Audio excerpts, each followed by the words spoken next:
The first days of the Republican National Conventions were dominated, of course, by the talk about the assassination attempt on Donald Trump. Do you think this will dominate the next weeks and months?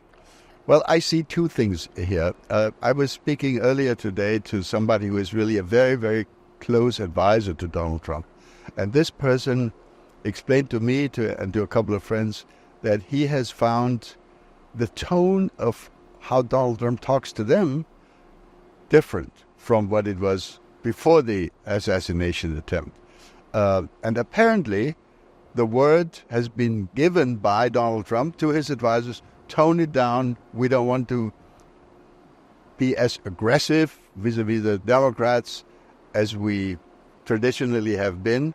Apparently, his speech for tomorrow is being revised in order to be more inclusive, more harmony-driven, more interested in uniting the nation. Let's see how that comes out.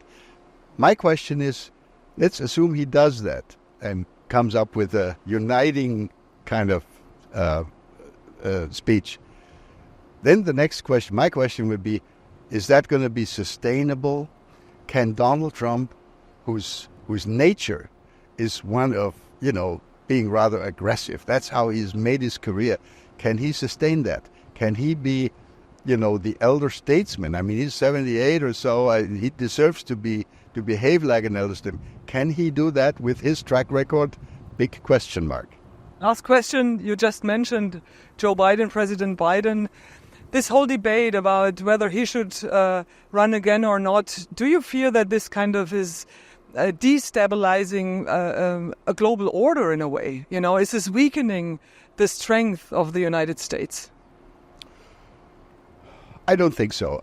I think there will need to be a final decision in coming days or so. I think the discussions within the Democratic camp are continuing. They're not ending. They're continuing. More voices are raising the question: what is the right way for the Democrats to proceed? If Joe Biden decides to step down from the campaign, that doesn't mean he steps down from the presidency. He would continue to serve as president of the United States until January the 20th, right? So this is a pretty, another more than half a year for him. And if you want to have my view, a person who has been for 3 decades a senator.